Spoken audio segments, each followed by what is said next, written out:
99.7 FM here in Accra. In Kumasi, we're live on Love 99.5 FM and affiliates across the 16 regions of Ghana, including A1 Radio in Boga, Tanga Radio Somali in Wa, and Pad FM in Damango. Better still, you can please download the My Joy Online app from Play Store and App Store to listen live around the world, or also watch us live on Facebook. In this edition, residents of Ijura have been recounting how her son was caught in the disturbances as she appears before committee investigating the matter. Please continue. Me call baby trust can and so obey me akasa. And I may be signing said, the power so try the about what I dare home. And was sent raw call no jana charger home. See or call or park of funny charger. We have live updates from the Prempeh Assembly Hall. Also, we'll bring you exclusive details of the full range of package Emoluments Committee recommended for spouses of President and Vice President, including how they are to earn full salaries ranging from 30,000 cedis if their husbands serve 2 terms. The much criticized package is, however, receiving some backing from the People's National Convention. The party says those opposing it are derailing the progress of women. Also, President Akufo-Addo commissions 4-tier Pokwase interchange and describes the NPP government as protectors of the public purse. Indeed, 289 million United States dollars has been used by the Akufo-Addo government to construct 3 interchanges. That is at Pokwase, Obechebilamte, and Tamale, as opposed to 260 million United. And in sports, former Chelsea boss Jose Mourinho is back in England to lift the Euro 2020 trophy over Italy in the final this weekend. We look forward to that. And also in this bulletin, enumerators race against time to complete head count of citizens 2 days to close of the 2020 population and housing census. Because these are urban areas, enumerators go to the field and they find it difficult getting access to the people. You get there and the man has gone to work, his wife is gone, his children are gone, the house is locked. We have details as the Ghana Statistical Service reveals only about 56.6% of earmarked households have been counted so far. We have that and more here on the Midday News with me, Emefa Apau.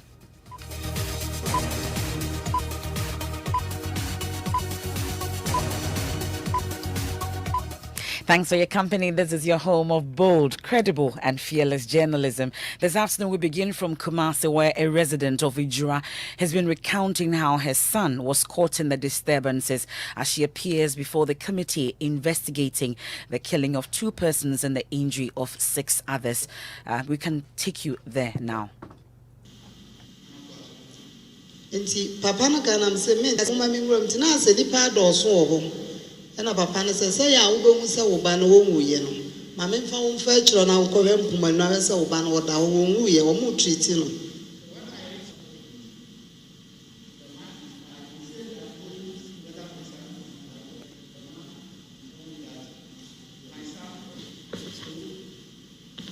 My son was not here.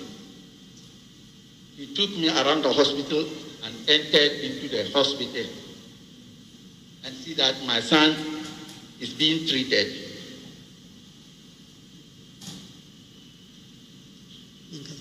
Continue, please continue. So I forced my way into the hospital. So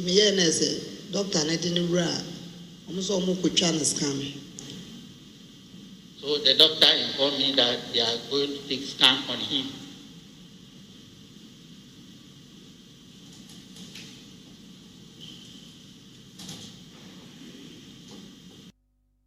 So that's a resident of Ijura. She was the last to appear before the committee today, before the adjourned sittings, and she's been recounting how her son was caught in the disturbances earlier this week. Now, my colleague Ohiming Teria is covering that proceedings and joins us on the line.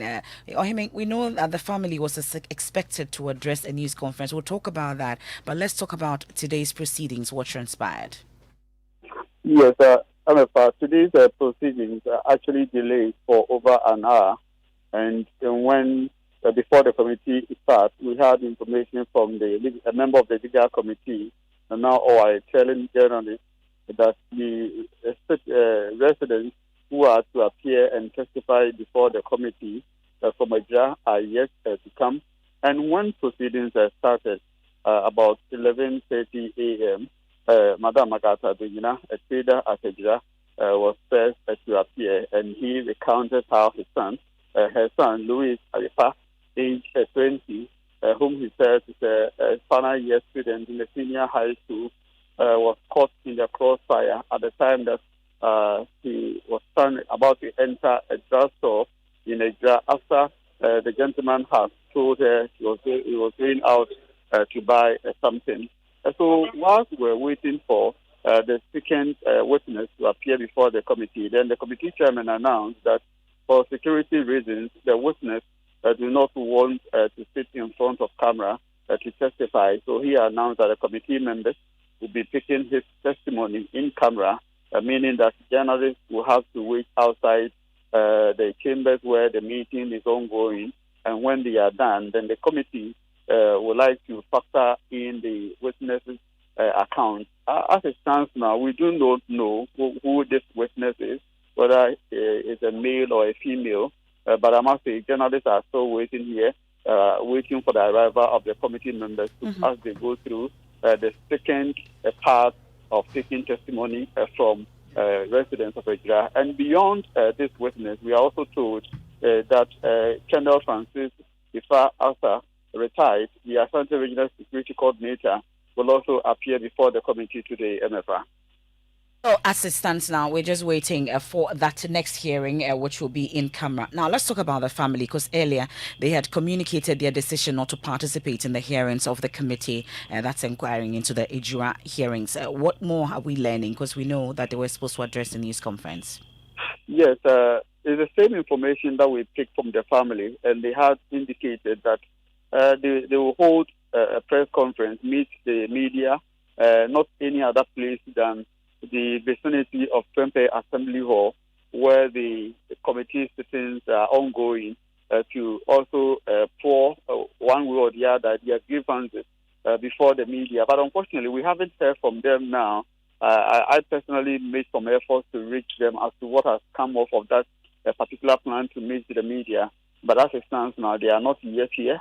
Probably, maybe it's early days yet. We may have to hang around for a while before we can get connected to the family. Okay, but is there any indication that they've duly or officially communicated their intention to the committee? The last check I made from the committee, information I take from the committee is that the committee is officially yet to receive official complaints or this information from the family. Even then, they are not expectant, because according to the committee, they send message invitation to people in Ejira to come and testify. So if anybody decides not to come, probably that won't be a big deal for the committee.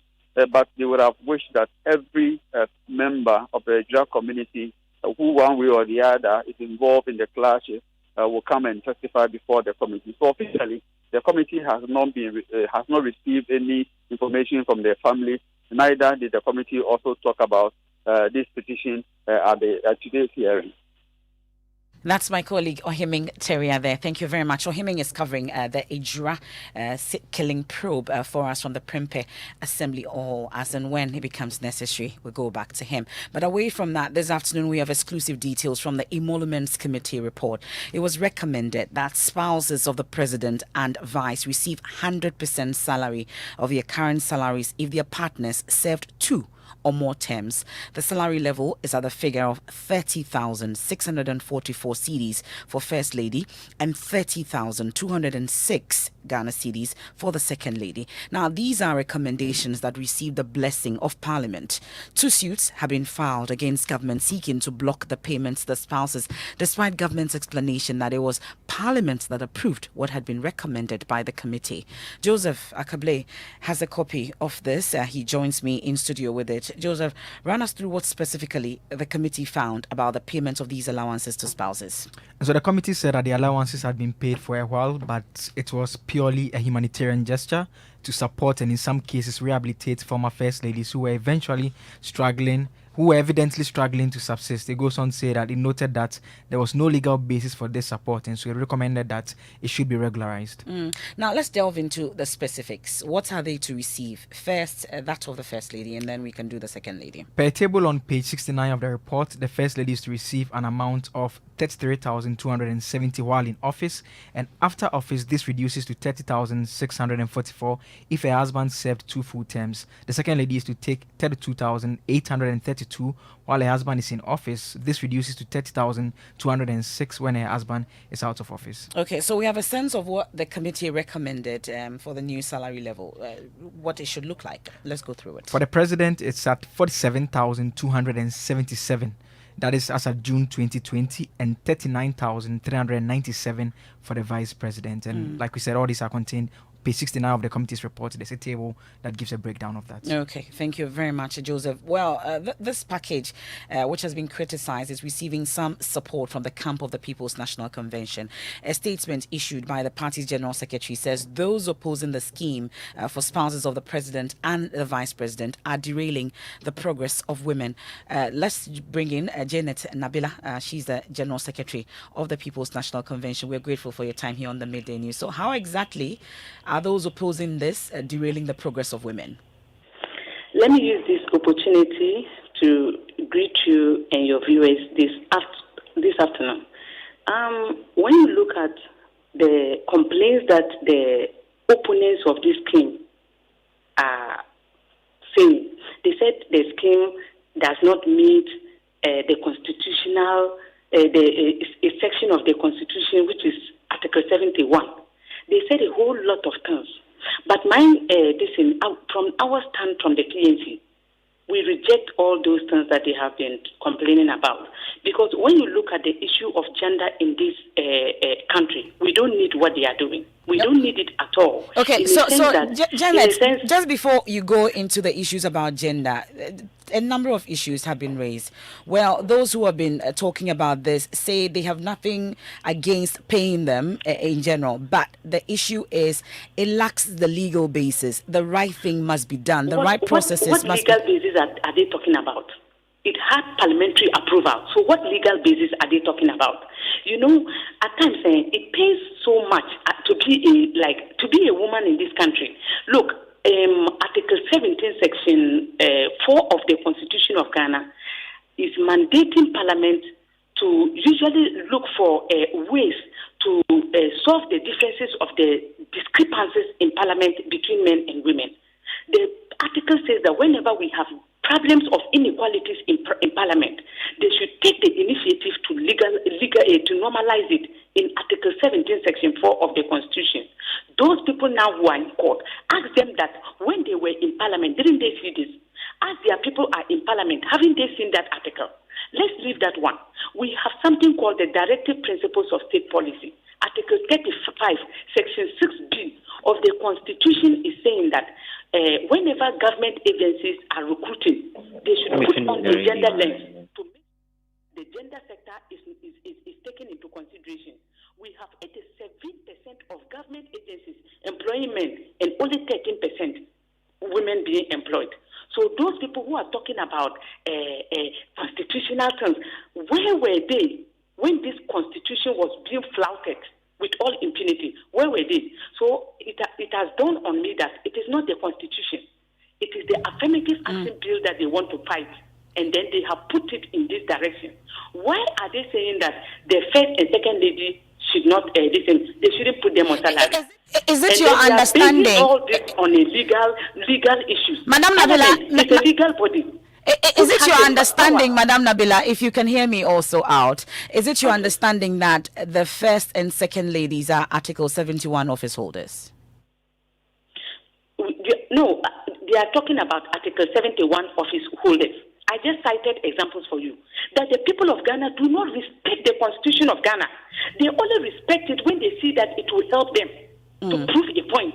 So I'm saying that they should give us a break with their Article 71, because Article 17, Section 4 have been flouted by them. What have they done to the Constitution? The Constitution, what has it done to them? Okay, the other argument also. 35, Section 6B, nothing has happened to them. Okay. So this article that is there So the thing that they have brought to help women, they have been able to go into the constitution to bring an article to be able to stampede it. Okay, so Madam Nabila, please, if you can also listen to me. Okay. Are we ready to scrutinize the work of the first and second ladies such that we will not bring in gender issues when we start paying them? Fair enough. We can scrutinize because the first and second lady get up early in the morning. They have offices and they go to their offices. At times they close around 10 o'clock p.m. And after closing, a husband will call that we have to meet at Kumasi. We have to go here. There's a program here that you are supposed to be there. And they do all these things to make Ghana a better place. Okay. They are not there for gender issues. Whenever they come and they have projects, they look at the vulnerable in the society and pick projects that can be able to help to strengthen the country. And then they embark on this project and make sure that they bring it to its logical conclusion. So it's not a matter of gender. They are working equally hard as their husbands. That is what I want those who are opposing the scheme to know, that they work so hard. And if they really love women, if they really care about us, if they really care in pushing women forward, no Ghanaian will come out and say that this is not a good thing. We are grateful for your time, and that's the General Secretary of the People's National Convention, Janet Nabila there. Now, some MPs have defended government's decision to absorb up to 60% of the car loan being given to members of the 8th Parliament. Deputy Finance Minister Abnosir Sari laid a paper on the floor of the House requesting approval of the facility. Details from the document show government will on a monthly basis pay up to 60% of the cost, while MPs pay 40%. Government will also absorb the full interest cost on the loan, and tax waiver will separately be given on the vehicle. Keta MP Kwame Gakpe insists the arrangement still places a burden on MPs. He's been speaking to my colleague Joseph Opoku-Gakpo. But this car loan given to you, you must know that you are paying for it. You are buying your own fuel. At the end of the day, you are paying the driver. So which is better? I will go for total rejection of the loan, and then go for the routine running of government, have to procure and distribute and then maintain. The criticism is that if it's coming at an interest-free rate, there is tax exemption on it. We are reading documents that say MPs may end up paying back only about 40 or 60% and not that fully the amount to be paid back. Isn't that still too much burden that has been placed on the taxpayer, as is being argued by a lot of campaigners? It is rather government placing a burden on MPs. It's a burden on MPs. We are paying for maintenance. You are paying for the driver, you are buying fuel. So that is why I'm saying I'm not interested in the car loan given to MPs. We are interested in government providing vehicle for MPs to use and pay for it. That's the Keta MP Kwame Gakpe there speaking to my colleague Joseph Opoku-Gakpo. Well, Joseph Opoku-Gakpo joins us live. Joseph, you thankfully have a copy of the document that the Deputy Minister provided on this matter. Let's talk about the terms of the facility. And so the principal amount in terms of the loan itself is $28 million, as we all know. There's an interest on it of 8.5%, and it's expected that it will be paid back within a 45-month period. And the total interest on it will be about $4.5 million. And averagely, every month, an amount of $101,000 is what will be paid. And the document makes the point that 60% of that amount every month would have to be borne by government, and that amounts to about $373,000. And then members of parliament will pay the rest of the 40%, which is around $248,000 in terms of all the 275 of them. And the document is still before Parliament Finance Committee, awaiting the necessary recommendations for approval before the plenary considers it again. Now, you've also been studying the Emoluments Committee report. What can you tell us about it? And so this particular recommendation that 60% of the said amount for the car loan be borne by government is actually contained in that Professor Berin Tiamwa Committee's report, which was approved by Parliament in January this year by the 7th Parliament. And it's very categorical that the state should facilitate a car loan not exceeding the city equivalent of $80,000. And it goes on to say the state should take responsibility for payment of 60% of the cost of the vehicle and also take responsibility for the interest on the loan. And then it goes on to make other recommendations for security as well as travel allowance and residential accommodation, and a basic salary of 28,000 cedis for members of parliament. Okay, that's Joseph Opoku-Gakpo. Thank you very much. I'll take you back. We'll stay a while longer in Accra. This time we're heading to Pokwase, where residents of that area and its environs can now heave a sigh of relief as government officially opens up the 4-tier Pokwase interchange to traffic today. The interchange, which is described as the biggest in West Africa, is expected to ease the streams of traffic that conflict on the Awoshi, Pokwase and Accra Kumasi roads.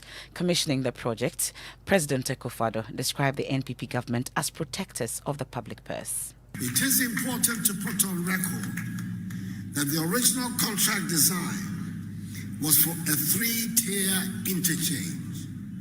However, through efficient management by my government, the interchange was modified to a 4-tier structure within the same contract sum. Indeed, $289 million United States dollars has been used by the Akufo-Addo government to construct 3 interchanges.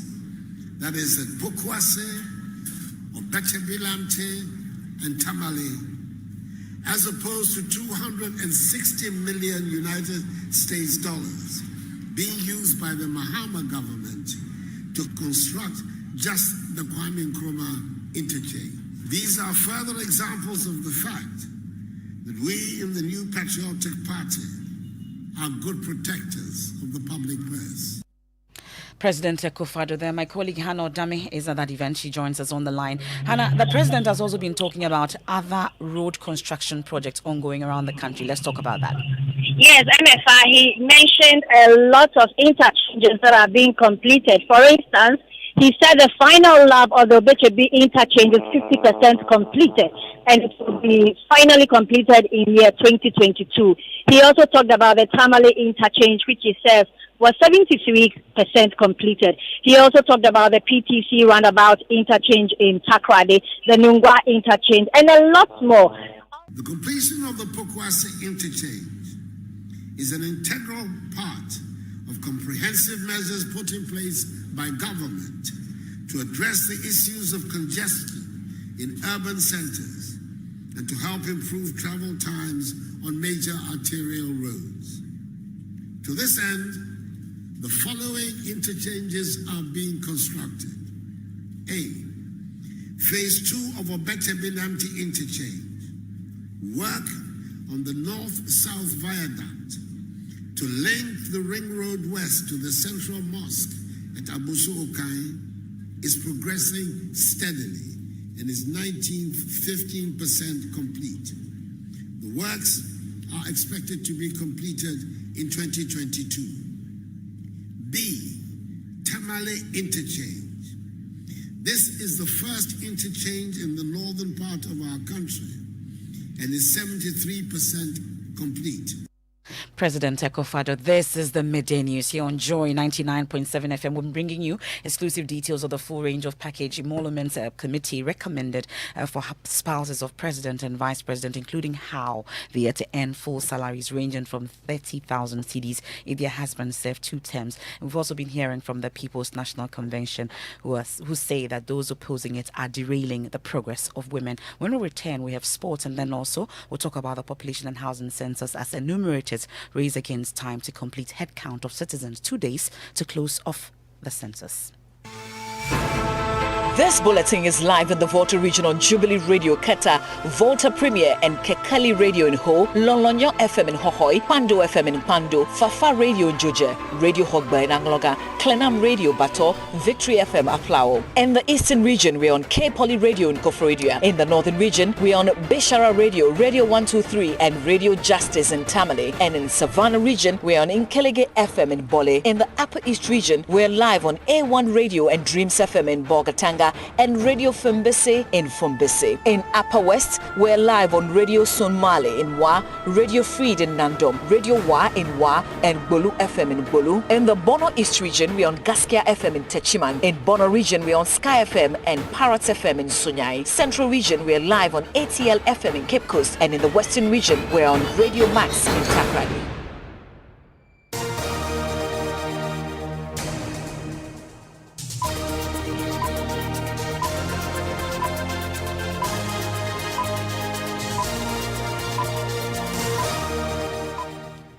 Thanks for staying with us here on the Midday News. Let's do sports. Mubarak, what do we have? Yeah, MFA is about the Euro 2020 final, and England are aiming to win a first major tournament in 55 years. When they face Italy on home soil at Wembley on Sunday night, the Three Lions have conceded just a goal in 6 matches and netting 10 times. However, Italy stand in their way, who are unbeaten in 33 matches. Now, former Manchester United, Chelsea and Spurs manager Jose Mourinho believes England have a strong squad to compete with the best. The runner-up medal is not a nice one. England at home, I think you have to go to win it, and if England doesn't win it, I think will be a double frustration, because now it's so close. It's just about one match, of course, a big match. But I think the England players, they showed that they could cope with a difficult match. They could cope with the pressure. They could cope with being 1-0 behind and have a very strong reaction after that. We didn't see players hiding. We saw every player playing well. Jose Mourinho, former Manchester United manager, but in the Ghana Premier League, Hearts of Oak can also win the Premier League title. What did you say? Can? Yes, can, okay. Because it's conditional. So can. They will win. They face Liberty Professionals this weekend. Okay, thank you very much, Mubarak. Now, the Accra Metropolitan Assembly has commissioned a 7-member committee to investigate circumstances leading to the fire which ravaged 108 shops at Makola Market. The committee is also to assess the integrity of the affected building and recommend whether it should be pulled down or otherwise. We can hear from the Mayor of Accra, Mohammed Nia Soa. It keeps coming back. And that was the main reason why they've been fighting the fire for 4 good days. As I indicated earlier, last night they managed to put off the fire. It's now up to us to investigate the cause of fire and find remedial measures. The Accra Metropolitan Assembly has quickly put together a committee with a mandate of investigating the cause of the fire, to assess the extent of damage and also assess the integrity of the structure, whether Mayor of Accra, Mohammed Ni Ajay Soa. Now, with just 2 days to close of the 2021 Population and Housing Census, enumerators are raising against time to complete the head count of citizens. The Ghana Statistical Service says only about 56.6% of earmarked households have been counted, forcing it to redeploy enumerators who have completed their work to targeted urban areas. We can hear from Head of Publicity, Education and Advocacy, Francis Nyakolabi. Because these are urban areas, enumerators go to the field and they find it difficult getting access to the people. You get there and the man has gone to work, his wife is gone, his children are gone, the house is locked. So you wake up in the morning, some of them are compelled to start working very early. By 6 o'clock, he's on the move. But how many households can you cover? So by the time you have administered the questionnaire about 3 or 4 households, the next one, everybody is gone. We know all those areas, and so we will target them all. What's happening is that we are not waiting till the end. There are some enumeration areas. The enumerators have completed their assignment. So we have started reassigning some of the enumerators to regions or areas that have difficulty. About 56.6% of the expected households have been enumerated. And that's Mr. Nyakolabi, the Head of Publicity for the the Ghana Statistical Service. It's time for Showbiz. Mafitso is here. Emma Fine in Showbiz. I want to know, what is your biggest fear? My biggest fear? Uh-huh. Oh, I haven't thought about it. And not knowing God enough. Not knowing God enough. Oh, okay. Well, mine is actually not achieving all the goals that I have planned. You will, in Jesus' name. Amen. Hallelujah. Talking about that, Diana Hamilton, multiple award-winning Diana Hamilton, has been talking about her fear, and one of her biggest fears is complacency. Let's listen to that.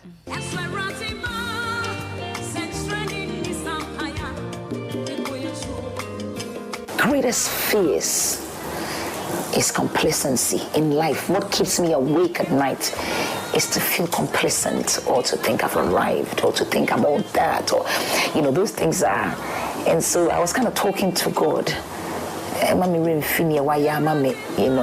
so I know where I'm coming from and appreciate where God has brought me. So that was the genesis of the song Money Yo. Therefore, wait, it had to be you. Empty money, money. I just salute you. Hey. Auntie, you don't know the song. I don't salute you. Oh, sorry, please. Go to change. All right, you can watch that interview at 9 p.m. tonight with Aisha Ibrahim on the Joy News channel. We're also on YouTube. We're at Joy News on TV. Trending on Twitter is #Pokwase Interchange, and at Leader of Africa says the interchange was started and completed by Nanado, and he will commission it today, and we already commissioned it. And Sakon Hammer Time is also trending. He's Yes. on Love FM. Yes, this on evening, the drive time, Yeah. and you know he's launching his album tomorrow, so Yeah. it's going to be Can't fantastic. wait for it, and I'm sure Akable would keep us. Oh yeah, we're updated flying to on that. Kumasi tonight for that. Hey, wow, okay. And that's it for the Midday News for this week. I am Emefa Apawu. On behalf of the entire team, we say thanks for being a part of it. There's more stories also on myjoyonline.com. There's no legal basis for paying allowances to spouses of President and Vice. That's the Emoluments Committee. DSP Azugu is no more with National Security Ministry. Ambrose Derry, that and more there on myjoyonline.com. We have Living Word with Pastor Menzel to build words of salvation.